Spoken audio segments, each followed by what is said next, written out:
देखो काला जोरा थी।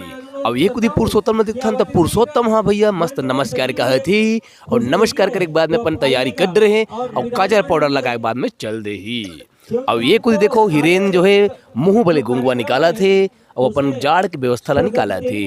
अब एक कुदी क्रांति भैया देखो वो भी अपन कपड़ा ला पहन डरीस और ये कुदी कमलेश पोदेलकर भी बेड़े हुए है लुगुरा ला सजाए में। अब ये तरफ देखो संगवारी हो ये डबका डोंगरी वाले भाई और ये चॉकलेटी भाई शेखू और ये है डबल रोटी बॉय अरविंद।